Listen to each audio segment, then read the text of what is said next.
आज से 4 साल पहले, लगभग 4 साल हो गए हैं, 9 और 10 अप्रैल की रात को रिजीम चेंज ऑपरेशन किया गया।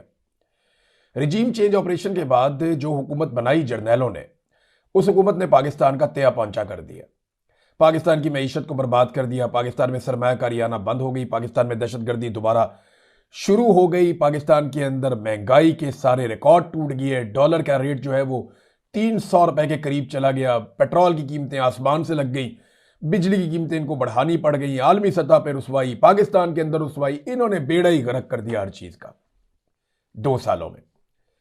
इस बीच में जनरल बाजवा, जिसने रिजीम चेंज ऑपरेशन किया था इस चक्कर में कि नई आने वाली हुकूमत उसे एक्सटेंशन दे देगी, जनरल बाजवा को जलील और रुसवा होकर फौज से निकलना पड़ा और जनरल बाजवा को एक्सटेंशन नहीं मिली। जनरल बाजवा के बाद जनरल आसिम मुनीर साहब आ गए। अब जनरल आसिम मुनीर के आने के बाद उम्मीद की गई शुरू में कि शायद मामला ठीक हो गए।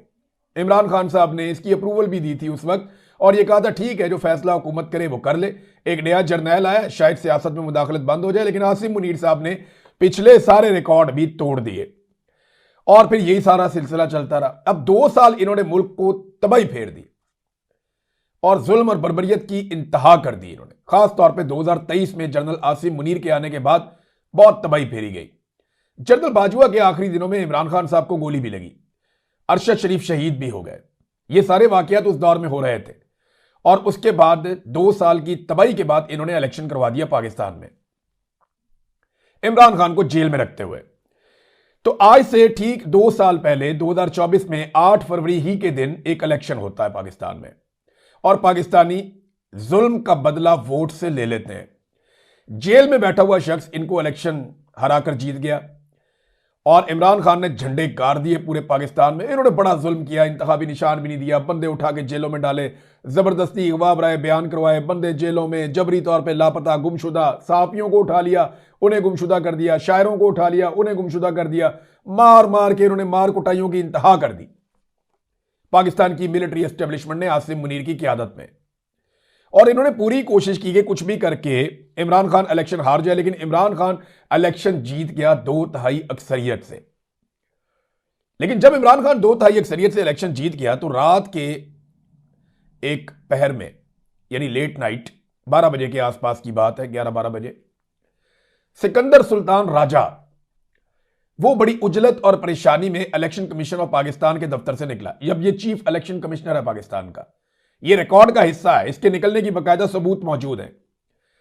सिकंदर सुल्तान राजा बगैर अपने प्रोटोकॉल के, बगैर अपनी सिक्योरिटी के गाड़ी में बैठता है और अचानक निकल जाता है इलेक्शन कमीशन ऑफ पाकिस्तान के दफ्तर से।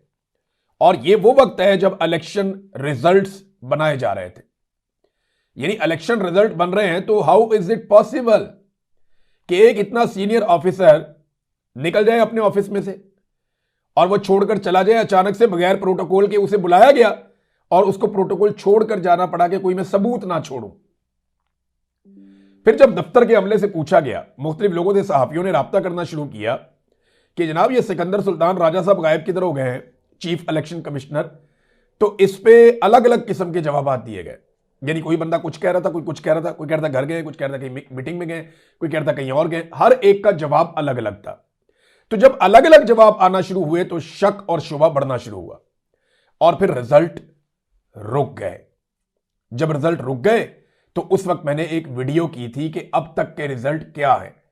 उस वक्त तक पाकिस्तान तहरीके इंसाफ जो है वो 180-81 नशिस्तों पे पाकिस्तान में जीत रही थी। पहले आप ये वीडियो देखेंगे, उस वक्त जब रिजल्ट रुक गए थे तो तब मैंने आपको क्या कहा था, ये सुनिए आप। मैं टाइम पहले आपको इसलिए बताने जा रहा हूं ताकि ये रिकॉर्ड का हिस्सा रहे। इस वक्त तमाम टीवी चैनल्स, उनकी मॉनिटरिंग भी हो रही है। हम अपने तौर पर रिजल्ट इकट्ठे कर रहे हैं और जो नताइज मुख्तलिफ जगहों से आ रहे हैं उन सबको इकट्ठा करने के बाद मैं आपके सामने एक सूरत रखने वाला हूँ। और ये वीलॉग मैं चाहता हूँ रिकॉर्ड का हिस्सा रहे ताकि हम इसको याद दिला सकें। 12 बजने में 15 मिनट बाकी हैं। ये रात के 12 बजने में 15 मिनट बाकी हैं, मैं वो टाइम की बात कर रहा हूँ। और पोलिंग का टाइम ख़त्म हुए लगभग 7 घंटे होने वाले हैं। 5 बजे से गिनती शुरू हो गई थी।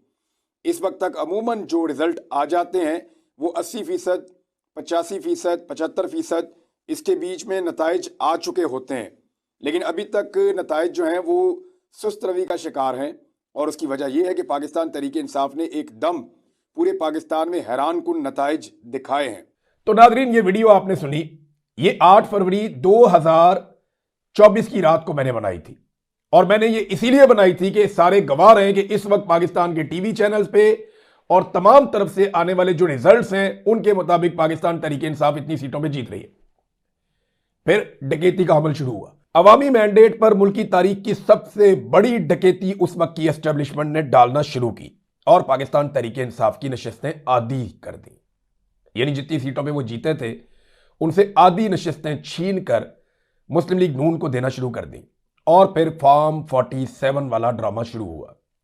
यही फॉर्म नवाज शरीफ को दिया गया, ख्वाजा आसिफ को दिया गया, ओन चौधरी को दिया, बेशुमार लोगों को, सारे शरीफ खानदान के पास यही वाला फॉर्म है, चाहे वो मरियम नवाज है, चाहे वो शहबाज शरीफ है, सबके पास फॉर्म 47 है। जाली फॉर्म 47 जारी कर दिए गए। इलेक्शन इन्होंने अपनी तरफ से जीत लिया, अपनी एक जाली हुकूमत बना ली। ना सिर्फ जाली हुकूमत बना ली बल्कि वो हुकूमत भी सीरियस होगी कि हम ही हुक्मरान हैं। पाकिस्तान तरीके इंसाफ ने खैबर पख्तूनख्वा की हुकूमत लेने के बाद बजाय इसके कि वो उसी दिन एक बड़े एहतजाज में जाते, वो दूसरे मामलात में बढ़ गए और एहतजाज की अनाउंसमेंट नहीं की गई। हालांकि पूरे पाकिस्तान में वो इलेक्शन जीत चुके थे, पाकिस्तानियों के मैंडेट पे डाका पड़ चुका था। अब जनाब हुआ यह कि अगले दिन कमिश्नर रावलपिंडी आता है। रावलपिंडी के गालिबन 13-14 हल्के हैं, 13 हल्के हैं। उन 13 हल्कों के अंदर पाकिस्तान तरीके इंसाफ के उम्मीदवार 50-50, 70-70 हजार की लीड से जीते थे। रावलपिंडी का कमिश्नर आता है और एतराफे जुर्म करता है कि मैं मुजरिम हूं, काजी फायद ईसा मुजरिम है, इलेक्शन कमिश्नर ऑफ पाकिस्तान जो है वो मुजरिम है और हमने 50-50, 70-70 हजार की लीड को तब्दील करके पाकिस्तान तरीके इंसाफ को इलेक्शन हरवा दिया है। ये हमने इस मुल्क के साथ ज्यादती की और फौरी तौर पर रावलपिंडी का कमिश्नर जो है, जो ये बात करता है लियाकत चट्टा, उसे लापता कर दिया जाता है और आज तक उसे सामने नहीं आने दिया गया। चंद दिन पहले उसकी एक तस्वीर आई उसके वालिद के इंतकाल पर, तो वो देखकर अंदाजा हो गया कि इस आदमी के साथ क्या हुआ होगा। मैंने आपको इसके बारे में खबरें भी दी थी। बहरहाल ये वो सारी डकैती है जो पाकिस्तानियों पे मारी गई और इन 2 सालों के अंदर क्या हुआ ये बाद में बताता हूं। लेकिन आज का दिन पाकिस्तान तरीके इंसाफ ने और अपोजिशन ने अनाउंस किया था कि जनाब हम एक एहतजाज करेंगे और पहिया जाम हड़ताल करेंगे, तमाम बाजार बंद रहेंगे, ट्रांसपोर्ट बंद रहेगी और कारोबारी जिंदगी मफलूज रहेगा 8 फरवरी 2026 को, 2 साल के बाद। इमरान खान साहब की तरफ से यह कॉल नहीं थी, इमरान खान साहब जेल में बंद है, लेकिन मुल्क बंद करने की यह पहली कॉल पाकिस्तान तरीके इंसाफ और दीगर अपोजिशन जमातों ने मिलकर दे दी। अब हुकूमत तो यही कहेगी ना, मुस्तरद हो गई एक कॉल और नाकाम हो गई पाकिस्तान तरीके इंसाफ, यह कहेगी हुकूमत के दावे अपनी जगह पे होंगे, तरीके इंसाफ उनको यही कहना कि जी हम बहुत कामयाब हो गए। लेकिन आप अगर एक और तरीके से देखें, सहाफी भी अपनी अपने तरीके से बात करेंगे ना, जो जिस इलाके का है, जिस पॉलिटिकल पार्टी से उसकी वाबस्तगी है, या वो इमरान खान को पसंद करता है या इमरान खान से नफरत करता है, तो हर एक अपना अपना बयानिया बनाएगा। लेकिन चंद चीजें मैं आपके सामने रखता हूं और ये सब मानेंगे। नंबर 1, क्या तहरीके इंसाफ ने जबरदस्ती या डंडे के जोर पर बाजार बंद करवाए? नहीं, बिल्कुल नहीं। एक जगह पे भी जबरदस्ती बाजार बंद नहीं करवाया गया। नंबर 2, क्या कहीं मनसूबाबंदी के तहत पहिया जाम के लिए कोई ड्यूटियां लगाई गई नौजवानों की, वर्कर्स की? तो ऐसा तो हमने देखा ही नहीं। मैं कई दिनों से ये कह रहा हूं कि जब आपने मुल्क बंद करना होता है तो आपने वर्कर्स की ड्यूटी लगानी होती है कि फलां फलां चौक पे फलां फलां जगह पे आप लोग पहुंचेंगे। पाकिस्तान तहरीके इंसाफ ने यह भी नहीं किया। नंबर 3, क्या कहीं बड़े पैमाने पर जलाओ घराओ की कोई वीडियोज आई, कोई टायर जलाए हो, किसी जगह पे कोई मार कुटाई, कोई इस तरह किया हो? ऐसा भी कुछ नहीं हुआ।